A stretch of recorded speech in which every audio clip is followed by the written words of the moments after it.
So before we officially start our class, let's have first our opening prayer. May I ask Rulin to lead the prayer? In the name of the Father, the Son, the Holy Spirit. Amen.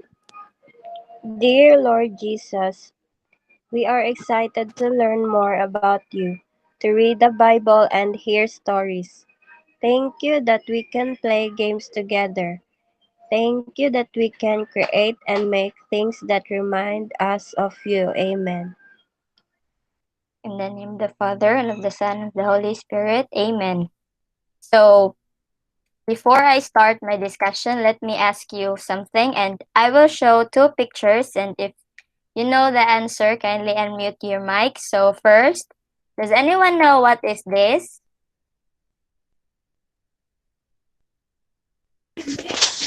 A rain teacher. Very good. So it's a rain. And next, what is this? Sun Sun teacher. teacher. Okay, very good. So did you know that these two, rain and sun, is related to each other? So for today's class, you will know how they become related and how sun is the main energy for the rain to be created. So for today's discussion is water cycle. So what is water cycle? So water cycle is a process by which water circulates between the Earth's ocean, atmosphere, and land, involving precipitation as rain and snow, drainage in streams and rivers, and return to the atmosphere by evaporation and transpiration. So in short, water cycle is where the rain forms. So in water cycle, dira ma-form ang rain. So I will show you this is the process of water cycle, and you will know this word as I tackle it one by one. So first, let's have first the evaporation. So evaporation, class, is the process of turning liquids into vapor. So when the water in the seas, rivers, lakes, and oceans kay murag mainitan siya, class, mura siya higupon sa init padung sa atmosphere. So by water mahimo siya gas padung sa kanang sa sky. Nya nasa laing word ang evaporation, that is transpiration. Mana ang water gikan sa plants. So we all know that plants kay nadyo na sila water nga gi-store. So kung ang sun sad mo heat sa mga plants and trees, kay ang water sa plants mo transpiration din sad siya padong sa sky. So next is we have condensation. Is crucial to the water cycle because it is responsible for the formation of clouds. So ang gatong water nga ni-evaporate padong sa sky kay mohimo na siya gas, and the gas turns into a clouds. So mana natay makitang cloud sa babaw. And then mohimo na siya og dagom kay ang water murag mo compress siya sa clouds. Then next is the precipitation. It is in a liquid or frozen water that forms in the atmosphere and falls back to the earth. So mo na natay gitawag nga uwan as the gas compressed in the clouds, niya ang clouds kay dili na siya maka hold on mo na muuwan dyan na siya.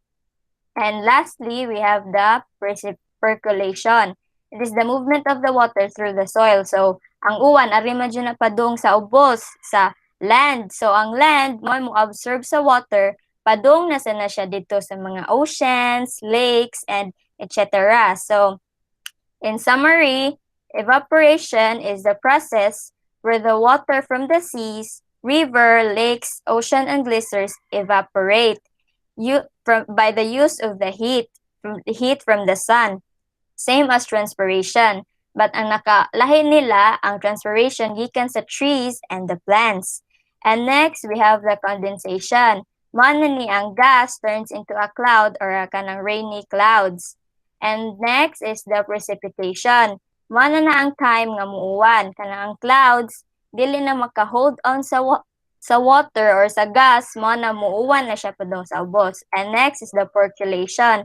Mo na to ang water padong sa soil and then ato balik sa seas. So Akong balikon. The evaporation, mao na ang water from the seas, lakes, river, and oceans mo evaporate by the use of the heat of the sun. Ang water sa lake mainitan, mo evaporate siya. The water turns into a gas, mo na moadto siya sa clouds. Nya ang clouds turning into a rainy clouds is called condensation. Mo na siya murag mudag-om. And then as a clouds, din agali niya ma-hold on ang gas or ang water sud niya, mo na gitawag na tog precipitation, mo nang muuwan. Nya ang uwan original padung sa ubos, mo nang maabot siya sa soil, nya ma-absorb sa soil, mo nang gitawag na to. Nya ang soil, ang water sa soil padung sa oceans, mo nang gitawag na tog percolations. Understand, class? Yes, Yes, teacher. teacher. Namoy questions or namoy wala na sabtan? I'm No. good, teacher. Okay, so I will have oral recitation. So if you know the answer again, please unmute your mic. So first is, where does the energy from for the water cycle come from? So unsa man to ang kanang murag dapat maigo sa water para siya mo evaporate?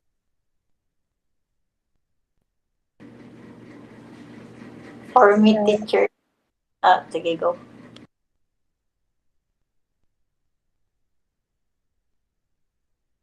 Anyone? It comes from the sun, teacher. Okay, very good. And next, it comes from the sun. As the sun heats the water from the lakes, mana mo evaporate siya. So next, what is the main or first process by which water moves from the land to the atmosphere? So unsa man to ang first para ang water mo moadto siya sa babaw? Me, teacher. Yes, Aya? Evaporation, teacher. Okay, very good. Evaporation. Next is what it is called when plants release water turns into vapor. So, ang water gikan sa rivers, lakes. Ang tawag ato ka evaporation. Then unsa may tawag if gikan siya sa plants or the trees? Me, teacher. Yes, Christian. Transpiration, teacher. Okay, transpiration. Very good. Next, in what form can we see water in the atmosphere? So, mo evaporate siya. Ang water, mahimo siyang gas padong sa babaw. So, unsa may makita nato sa babaw? Condensation, sister. Okay, very good. And last is, it is responsible for the formation of clouds. So, unsa man to katong responsible siya nga mo make og clouds na mo evaporate padong sa babaw? Condensation, teacher. Okay, very good. So that's it for today. So before I leave you, class, may I leave you an assignment? Draw a water cycle and make it creative. Put it in a 1/4 illustration board and you can submit that on next meeting. So thank you. May I ask Christian for the closing prayer?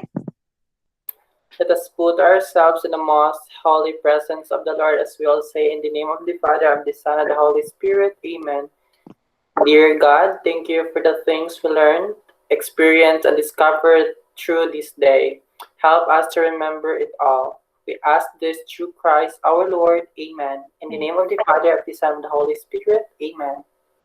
Okay, thank you. And thank you for listening and have a great day. Thank you, class.